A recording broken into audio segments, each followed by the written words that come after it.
ታሪኩ የሚጀምረው አንድሮ ሄዋርዝ በተባለ አፍሪካ አሜሪካዊ ሰው ነው።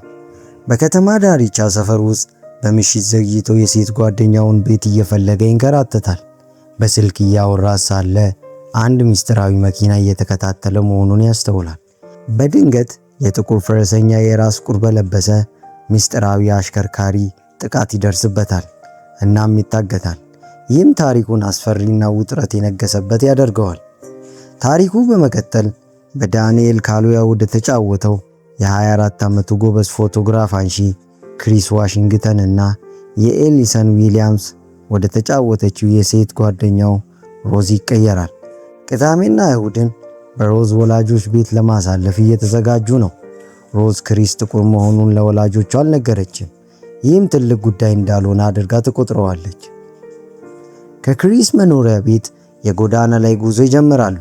በዚህ ቀለል ባለና አስቂኝ ሁኔታ ውስጥ የሮድ ዊሊያምስ ወይም የክሪስ ጓደኛና የትራንስፖርት ደህንነት ወኪል በስልክ ስለ ክሪስ እና ሮዝ ግንኙነት እያሾፈባቸው ነው። ቢሆንም ክሪስ በሮዝ ፍቅር ወድቋልና ወላጆቿን ለመገናኘት ወስኗል። በዚህ አስጨናቂ ወቅት አንድ አጋዘን ከክሪስ እና ሮዝ መኪና ጋር ተጋጅቶ ጉዳት ይደርስበታል። ክሪስ በጫካ ውስጥ የቆሰለውን አጋዘን ሲፈልግ ፖሊሶች መጥተው ክስተቱን ይመረምራሉ።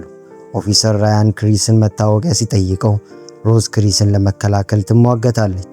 ክሪስ እና ሮዝ የወላጆቿ ቤት ከደረሱበት ቅጽበት ጀምሮ ነገሮች እንግዳ እንደሆኑ ይሰማሉ። ዲን እና ሚስ ወዳጆች ይመስላሉ። ቤቱ ጥቅጥቅ ባለ ደን የተከበበ ነው። ዲን ከመኪናቸው ጋር ስለተጋጨው አጋዘንና ስለ አካባቢ ተጽዕኖ ስጋት ይገልጻል። ይህ በእንዲህ እንዳለ ዲን ለክሪስ መኖሪያ ቤቱን ያስጎበኘዋል። የሮዝ ቤተሰብ ፎቶዎችን ያነሳዋል እናም ስለ ታሪካቸው ይነግረዋል። ጉብኝታቸውን ከኩሽና ይጀምራሉ። እዚያም የቤት ሰራተኛውን ጆርጂናን ያገኛል። ጥቁር ሰራተኞች ስላሏቸው የዘር ሁኔታን ያወራሉ። ወደ ጓሮ ሲዘዋወሩ ዲን ስለ ፖለቲካዊ ሐሳቦች ለክሪስ እያወራ የአካባቢውን ውበት ያደንቃል። ዲን፣ ሚስ፣ ክሪስ እና ሮዝ ቀዝቃዛ መጠጥ እየጠጡ ይነጋገራሉ። ክሪስ እና ሮዝ ፍቅረኛ መሆናቸውን ይገልጻሉ። ዲን ደግሞ ክሪስን ስለ ወላጆቹ ይጠይቀዋል። ክሪስ እናቱ የ11 ዓመት ልጅ እያለ በመኪና ተገጭታ መሞቷን ይናገራል። ጆርጂና መጠጦቻቸውን ስትጨምርላቸው የሟች ሚስ ልጅ ጄርሚ ወደ ቤት ይመጣል። ድባቡ አስደሳች ቢመስልም ክሪስ ስለ እናቱ ሞት ሲናገር መጠነኛ ሐዘን ይታያል። በዚያ ምሽት በምግብ ጠረጴዛ ላይ ክሪስ የጆርጂናን እንግዳ ባህሪ ማስተዋል ይጀምራል። ከሰሞኑ በቡድኑ ውስጥ ያሉ ሁሉም ጀርሚ ስለ ሮዝ የጥፍር ስብስብ በሚያወራው ታሪክ ይስቃሉ። ሰክሮ ያለው ጀርሚ ሮዝ በሁለተኛ ደረጃ ትምህርት ቤት ስለነበራት ፍቅረኛው የሚያጸይፍ ታሪክ ይናገራል። አዲሱ እንግዳ ክሪስ ከክርክሩ ለመራቅ ይሞክራል። ዲን ደግሞ ንግግሩን ለማቅለል ይጥራል። ጀርሚ ክሪስን ለማነቅ ሲሞክር ዲን ጣልቃ ገብቶ እንዲያቆም ይነግረዋል። የጀርሚ ባህሪ እየባሰ ይሄዳል። ነገር ግን በመካከላቸው ያልተረጋጋ ሁኔታ አለ። ክሪስም ከነዚህ ዝግ በሮች በስተጀርባ የሆነ ትልቅ ስህተት እንዳለ መጠርጠር ይጀምራል። ክሪስ እና ሮዝ በመኝታ ክፍላቸው ውስጥ ሆነው ስለ ቤተሰቡ ሁኔታ ያወራሉ። የቤተሰቧ ባህሪ ለሷ አስቸጋሪ እንደሆነ፣ አባቷ ከልክ በላይ ወዳጅ ለመሆን መሞከሩና እናቷ የቀድሞ የሴት ጓደኛውን ዝቅ አድርጋ መመልከቷን ይወያያሉ። ክሪስ እንቅልፍ ስላልወሰደው ሲጋራ ለማጨስ ወደ ውጭ ይወጣል። እዚያም የግቢው ጠባቂ ዋልተር እና ጆርጂናን ያስደነግጡታል። ከዚያም ሚስ ወደ ቢሮዋ እንዲገባ ትጋብዘዋለች። ይህም ድባቡን ከውጥረት ወደ ተለመደው ንግግር ይቀይረዋል። ሚስ እና ክሪስ በምሽት በቢሮዋ ውስጥ ሻይ እየጠጡ ይነጋገራሉ። ስለ እንቅልፍ ማጣት ያወራሉ። ሚስም ስለ ሳጀስቲቢሊቲ ወይም በቀላሉ በሐሳብ መመራት ሐሳብ ታነሳለች። ሚስ ክሪስን ከእናቱ ጋር ስላለው ግንኙነት ስትጠይቀው ዝናብ እየዘነበ እናቱ የሞተችበትን ጊዜ እንዲያስታውስ ታደርገዋለች። የክሪስ ጥንካሬና የሚስ ጥብቅ ንግግር ወደ መተማመንና መቀራረብ ይቀየራል።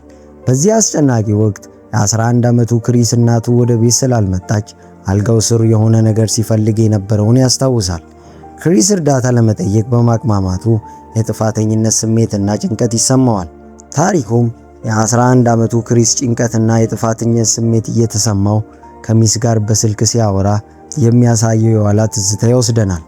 በአሁን ጊዜ ጎልማሳው ክሪስ ከሚስ ቢሮ ወጥቶ ተቀምጦ በስሜት ተውጦ መንቀሳቀስ አልቻለም። ክሪስ ሳንክን ፕሌስ ወይም የሰመጠ ቦታ ስለሚባለው ቅዠት ነቅቶ ከጓደኛው ሮድ የተላከ ማስታወሻ ያገኛል። ግቢውን ሲቃኝ የተፈጥሮና የጆርጂናን ፎቶግራፎች ያነሳል። ጆርጂና እሱ ባለበት ቦታ ሁሉ ያለች መሆኗን ያስተውላል። ክሪስ ከዋልተር ጋር ለማውራት ይሞክራል። ነገር ግን የዋልተር ዝምተኛና ተለዋዋጭ ባህሪ ውጥረት ይፈጥራል። ክሪስ በቤተሰቡ ውስጥ ስላለው ቦታ ግልጽነት ይጎለዋል። ክሪስ ወደ ሮዝ መኝታ ክፍል ገብቶ የሮዝ እናት አእምሮውን እንዳጠበችው፣ ይህም ለየት ያሉ ቅዠቶችና ሲጋራ የመጥላት ስሜት እንደፈጠረበት ይነግራታል። ስለ ዋልተር ጠባብነት ይወያያሉ። ሮዝም ከአባቷ ጋር እንደምታወራ ቃል ትገባለች። ክሪስ እና ሮዝ ወደ 100 የሚጠጉ እንግዶችና አንድ ጃፓናዊ ባለቤት የአትክልት ስፍራ ግብዣ ላይ ይሳተፋሉ። ክሪስ ከጎርደን እና ከባለቤቱ ኤሚሊ ግሪን ጋር ይገናኛል። የግብዣው ተሳታፊዎች ክሪስን ስለ ፍቅር ሕይወቱ ይጠይቁታል። ክሪስ ፎቶዎችን ሲያነሳ ዲን ለተለያዩ ጥንዶች እያሳየው መሆኑን ያስተውላል። በግብዣው ላይ ሌላ ጥቁር ሰው ያያል። ሁኔታው በጨዋታ ቢጀምርም ፓርከር ስለ ዘር ዘለፋ አዘል ንግግር ሲያደርግ ወደ ግጭት ይቀየራል። ክሪስ በግብዣው ወቅት ከቤተሰብ ጓደኛው አንድሬ ጋር ለማውራት ይሞክራል። ነገር ግን አንድሬ ለክሪስ ባሳየው ግዴለሽነት ይከፋል። ፊሎሜና መጥታ ራሷን ለክሪስ ታስተዋውቀዋለች። በአትክልት ስፍራ ውስጥ ያለው ዋና ግጭት ክሪስ አንድሬን በተመለከተ የነበረው ግምት ባለማሟላቱ ነው። ዲን ለቡድኑ ሲናገር ክሪስ ብቻውን ካለ አንድ ሰው ጋር ይገናኛል። በዚያም ክሪስ እና ጂን በዝምታ ያወራሉ።